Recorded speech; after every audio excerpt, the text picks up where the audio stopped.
Kitty cat. There's a fly in there with it. Oh, I maybe knifed it.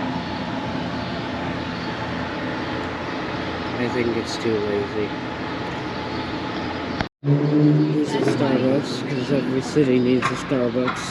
Or 23 or whatever ridiculous number are in Temecula. And no, I'm not kidding. Very East Coast, and this also does not fit. And there's the Betsy Ross house. She is, of course, the one who made the first American flag. This is Arch Street, I believe. Oh, how convenient. There's a flag company right across the street. Some more colonial-looking buildings. And apparently Little Boys Court, which is a very strange name for a road. Or rather, alleyway.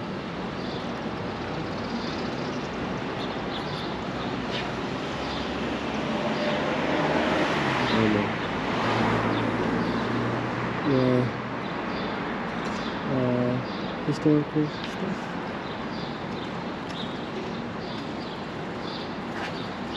A little shop right here. Tarts, fine cakes and pastries.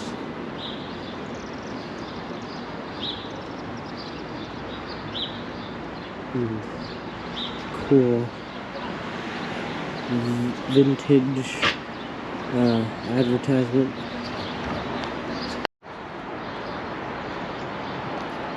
Time to get mowed over by some cars that don't like to stop. Although this isn't really a crosswalk, so.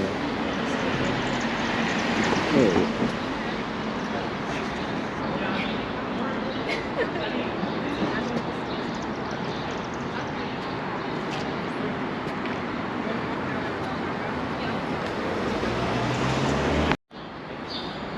And I believe this is the oldest residential street in America, but that could be wrong.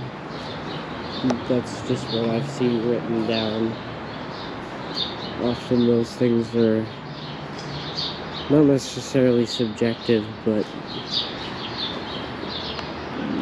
many streets could probably claim that. I don't know.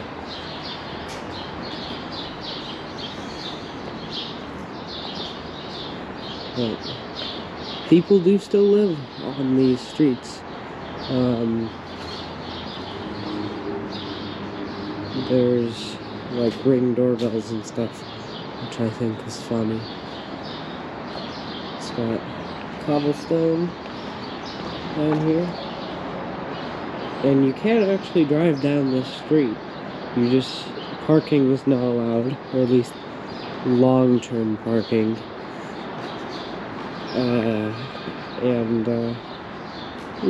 Birds. It's one way going this direction towards me, not towards that way. And it's kind of a narrow street though. And there's a little alleyway. I don't know if I would want to live on any of these streets, just simply because, well, I'm not very fond of tourists.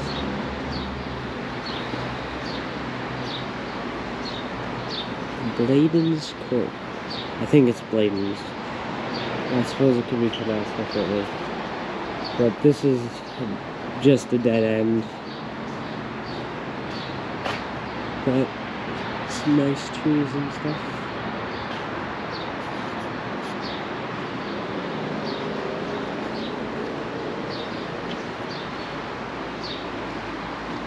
You got, I don't know how they pick up the trash cans though.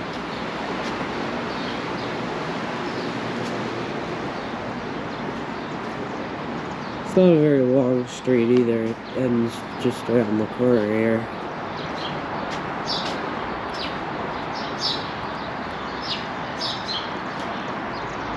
And the freeway's on the other side of the brick wall.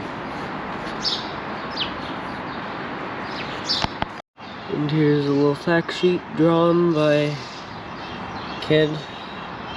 Don't know how old they are, but it says most of the houses were built in the 18th century. And houses 114, 110, and 112 were built somewhere between 1757 and 1762. And this is 114. And those people are gone, so I can take a picture clear of people now. Hopefully. But here's the street that it terminates at. This bridge up there. I don't know what... I think that is I-676. I'm pretty sure. And it goes over the Delaware River to Camden, New Jersey. But yeah, it kind of just ends here. I don't know if this was always this wide a street or if they demolished a whole bunch to build the freeway, because I believe this is I-95 right here. And as you can see, this one is for sale. Can't really see much inside it. I know one of the houses on this street has like hardwood flooring, which obviously is not original. They even have a letterbox, which is cool. I wonder how many times a day people do that to their letterboxes. I wish we have a letterbox, because our mailbox got broken into. And now we have to go drive all the way to the post office to get all of our mail, which is a pain in the butt. Walking by the kitties again.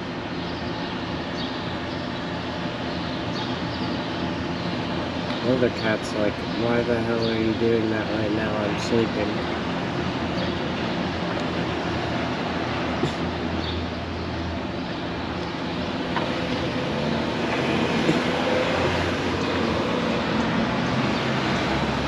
Also, our hotel is right next to a fire station, and our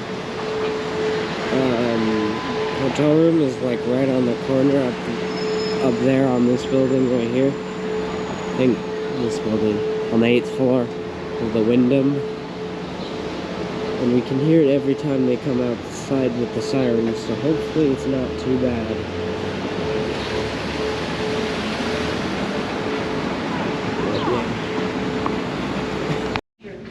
So our room is right here on the corner. See? You can hear the fire trucks. Hopefully that doesn't go on all night. It's just a one queen, I think. Oh, look at that. Kind of a sunset. But yeah, it's right down there. Kind of used to loud noises in my sleep though, because our city's actually fairly noisy also.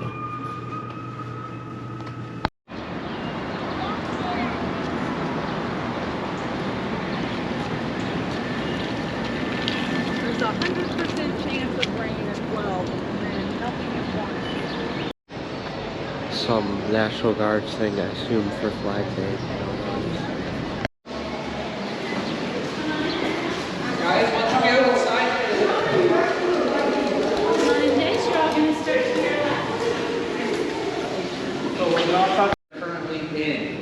However, because of the events that take place in here in 1775, and again 12 years later in 1787, we refer to this building by its nickname, which is what? Independence Hall. But this building also has another nickname because of those individuals that are coming here throughout history to argue for freedoms and rights. We also know this as the birthplace of America. Construction of this building began in 1732. However, it takes 21 years to complete. It's finally finished when the Liberty Bell is placed in the bell tower in 1753. And this is where all three branches of the colonial government of Pennsylvania will meet. So behind you and across the hall, that is the assembly room. That is where the Pennsylvania Assembly met. Actually, Dr. Benjamin Franklin is a member of the Pennsylvania Assembly. Upstairs is where the governor had his office. For instance, if you were a member of a Native American tribe, and you were coming here to talk and meet with the governor about peace or land, you would be meeting with him upstairs, most likely a member of the Penn family. Lastly, the room that we are currently standing in is the Supreme Court chamber for the colony and state of Pennsylvania. So this might look a little familiar if you've ever seen a courtroom. Behind me is the judge's bench. At the time, there were 4 Supreme Court judges for the colony of Pennsylvania. There is a witness stand. What's a little different is that there are 3 jury boxes in here. 2 of them are for a 24-person grand jury, and 1 is for a 12-person standard trial jury. Also, what's a little different is where the attorneys sat. They shared the same table right in the middle of the room. They also shared the same law books and the same conversation. Today, attorneys sit on completely opposite sides of the room, away from each other. Also, what's a little unusual is where I am standing. This is known as a prisoner's dock. This is where the accused, if you were coming here for trial, this is where you would stand trial. You would literally stand here the entire time while your friends, your family, your neighbors, and your co-workers were watching. The left side of the room is the north side of the building, and that is where the most northern colonies would have sat. So New Hampshire, Massachusetts, Rhode Island, Connecticut, New York, Pennsylvania, New Jersey, coming down to our middle, Maryland, Virginia, to the southern end of the room, with North and South Carolina, and also Georgia. And again, they are going to meet here starting May 10, 1775. Their first objective, as the Second Congress, is that they are going to draft the Olive Branch Petition. They are going to sue the King of England, King George III, and Parliament to stop this war in its tracks. It's going to take a little bit for them to draft this document. You've got to decide and compromise on what they want to include. Well, June 14th, 1775, it is today. The United States Army is created right here in this room. A couple days later, George Washington, a delegate from Virginia, is selected to lead this army on the battlefield. He will draft a Declaration of Independence, known as the Committee of Five. It is made up of John Adams from Massachusetts, Roger Sherman from Connecticut, Robert Livingston from New York, our local boy, Dr. Benjamin Franklin, who is 70 at this point, and a 33-year-old Virginian by the name of Thomas Jefferson. And by September 17, 1787, they have come up with a preamble, "We the people of the United States," followed by 7 articles that 39 members will sign. Because by September 17, 42 men were left in this room. 13 of them got fed up and went home. And 39 signed this document. This is a living document, folks. Meaning that it can be changed through amendments. But on that day, when it is ratified, Franklin is in attendance. He is 81 years old. He is staring at that chair. It's hard to see, so I'll come around with this. What does it look like? That's right. Is it rising or setting? Rising. Is it rising? Franklin is contemplating that. On September 17, 1787, he does come to the conclusion that it is indeed a rising, not a setting sun. You think he's talking about that chair? Absolutely not. He is talking about the experiment that they just created that is still going strong to this day.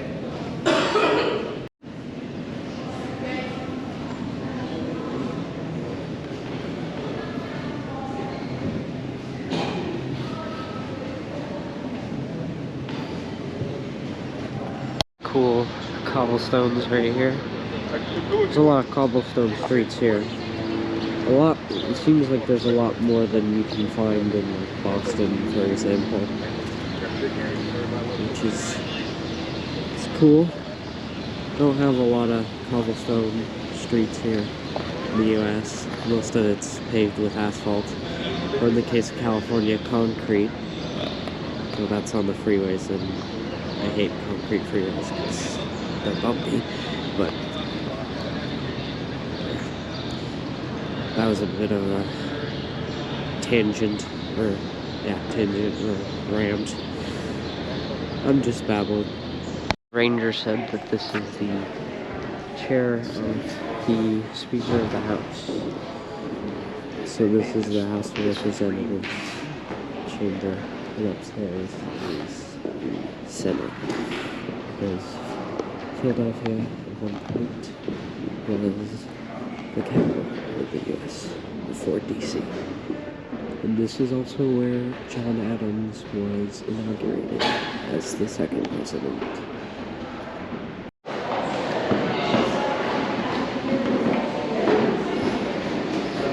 And there's a big tank out there.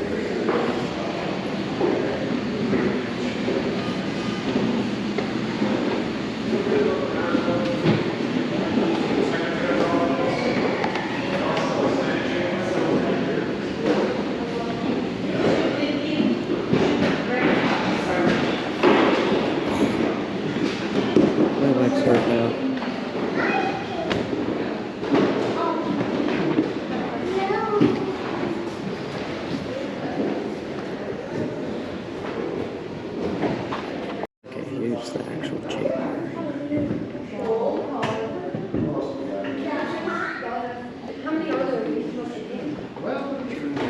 And I would assume that that's where the vice president might sit. I don't know.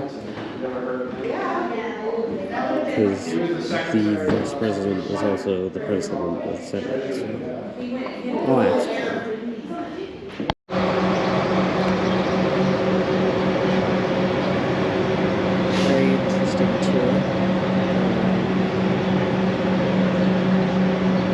I do love all the historic buildings. Also, I got a trading card from the Ranger. This guy, Joseph Brandt,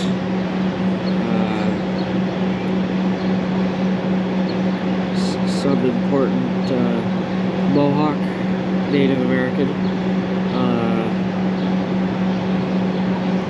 I don't know how to pronounce his Mohawk name, but apparently he visited President Washington at the presidential home here in Philadelphia, and also met with King George, and they fought with the British against the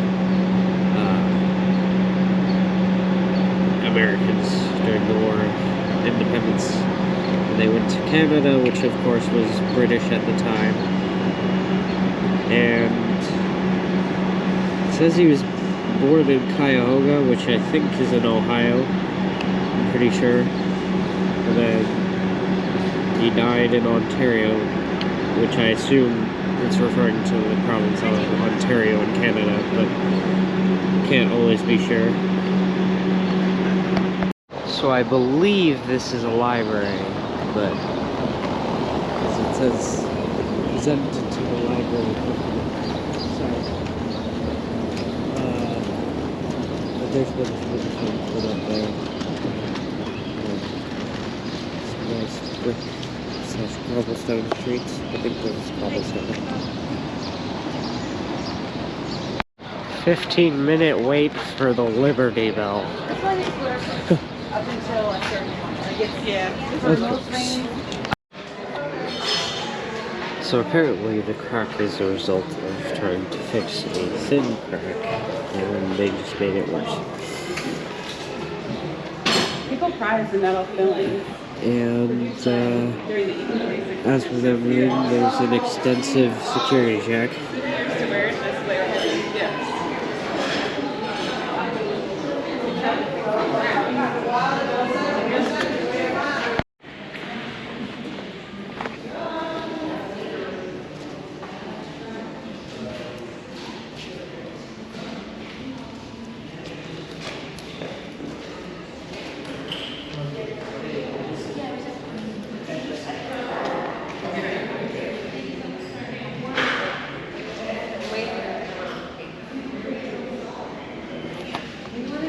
going back to the hotel to get a rain jacket. It's actually starting to get really cold now. And now it's almost completely stopped raining. But we're gonna go to the Reading Terminal Market for lunch, see if there's anything good there. In their Chinatown, there's the little gate.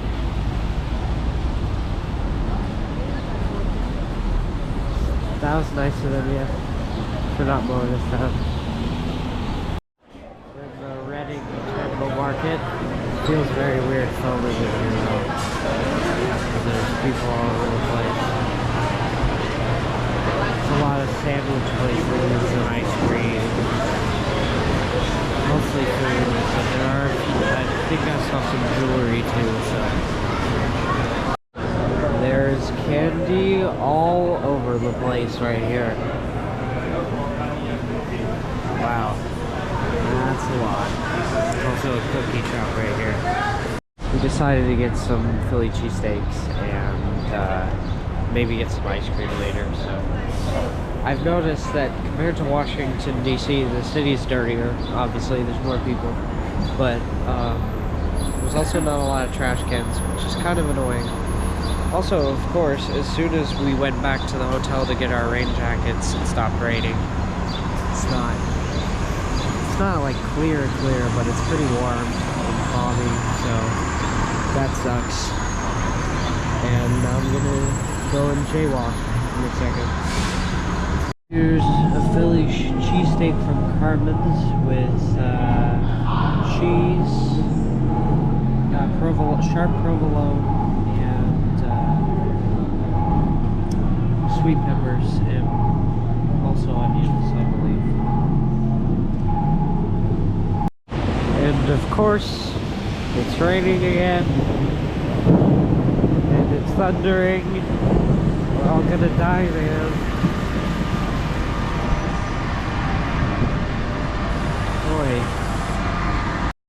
So this is Old City Hall. This is open till 5. Don't know if it's open now. Apparently it's closed. Safeguard the health and safety. Does that just mean that they're still closed because of COVID? Because that's kind of ridiculous. But there's a nice little park here. I guess this cobblestone street is a library street. Oh, here's the Second Bank of the United States. It's a portrait gallery in there apparently. Not sure if that's open either. But there's the Second Bank of the United States, if you were wondering. There's a lot of bugs over here. So here's Carpenter's Hall, where the First Continental Congress met, apparently. And there's a fence around it. Great. A lot of things seem to be closed right now, which sucks. But I suppose I can try to take a picture through the fence. That really sucks, but such is life. This is apparently the First Bank of the United States. And like everything over here, it is closed.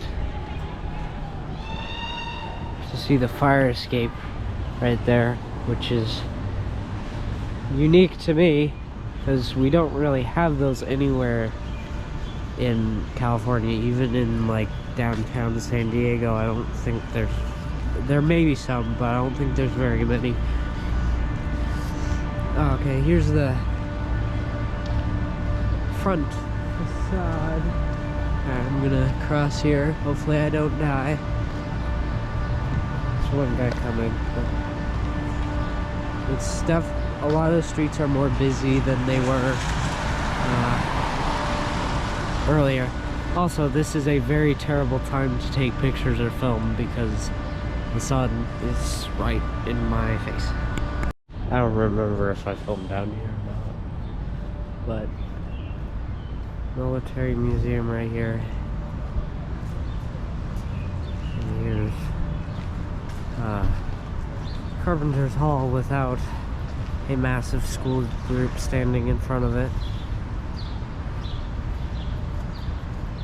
In a second we're probably going to go back to the hotel so I can charge the battery on this a little bit, and then we shall go to the Philadelphia City Hall, which is really big and cool looking architecturally. Well, Benjamin Franklin's grave is right over here, but the cemetery's closed because of the rain, which is kind of stupid. So, also you have to pay $5 to get in that thing. So, I'm filming it from here, because there's no other way to do that. We are now heading down Market Street towards the City Hall, just to call and look at it, look at the fancy architecture, and then we're gonna go have some food. The Philadelphia City Hall, which at one point was the tallest building in Philadelphia. According to Google, or Wikipedia, it is 167 meters or 548 feet tall and has 9 floors and was built in 1901. And it is very grand looking. Oh, look at that. I think that must be some kind of cathedral, I think. Yeah.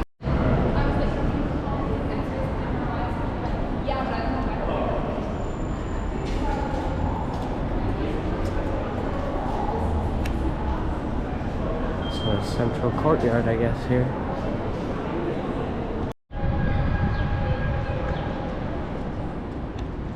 That's quite tall, to say the least.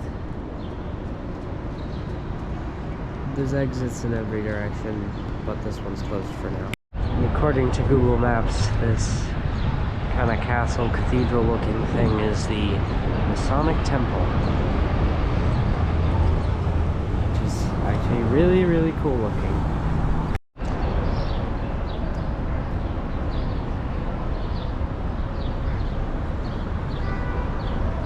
And here's the house where Thomas Jefferson drafted some of the Declaration of Independence. I can certainly tell you that this end of town is a stark contrast to everywhere else in the city, or I mean, where the end where we were, where our hotel is. It's much more city-like. It's not as many historic buildings.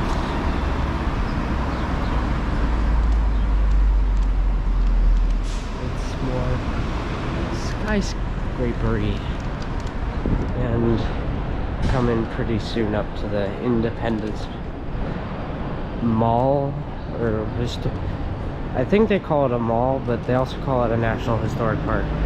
So that's right up here. There's 6th Street. And here is the Franklin Court and Museum. Benjamin Franklin's home used to be here, and there's also apparently a working print shop, post office, archaeology exhibit, and a gift shop, because of course everything must have a gift shop.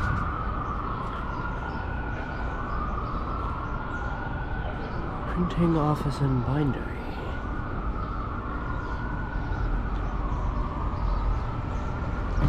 And I think this is open sometimes. Oh, you can go through. We might do that later. Here's the pizza we got. Enjoy. Oh Brother Pizza. It's on Market Street. Show your face once. I just have really track. Heading out of Philadelphia.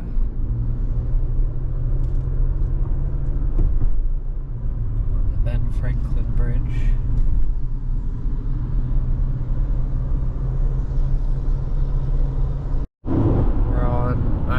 45 in New Jersey. And over there, through the trees, is the New York skyline. Get to see it for like a second. And here's the American Dream Mall, which is, there's a massive theme park and a water park inside there, along with the, what do you call it, the Ferris wheel.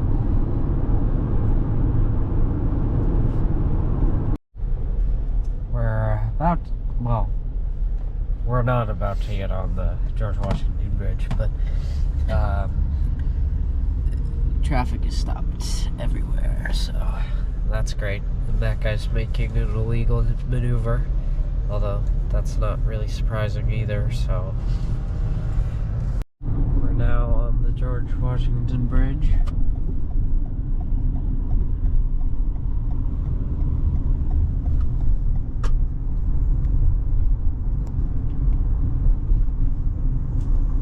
Heading towards Manhattan.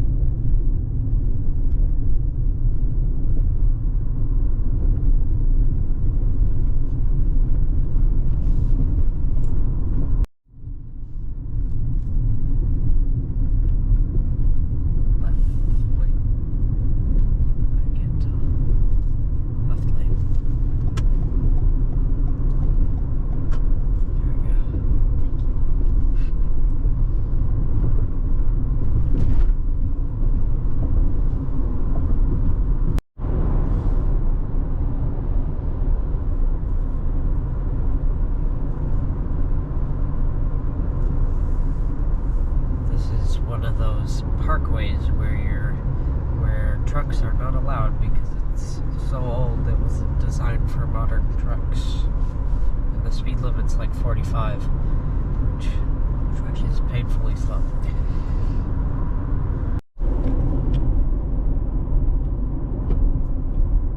It's like some of LA's freeways where the exits are like so narrow and close.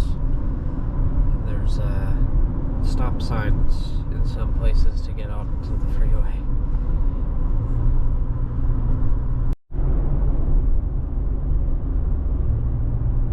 Lots of low bridges on these parkways.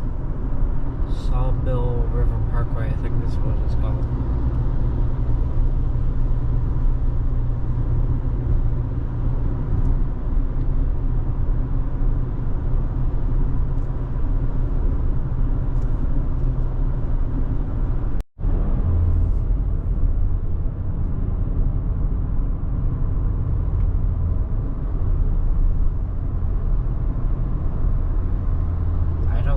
Their welcome sign could be any simpler.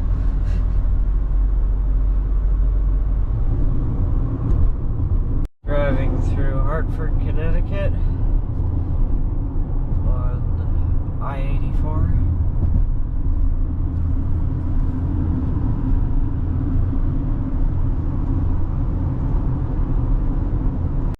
Welcome to a very rainy Massachusetts. Massachusetts side is kind of boring too. Very violent rain, or was violent. No, it's still violent. On the Massachusetts Turnpike, the Pike.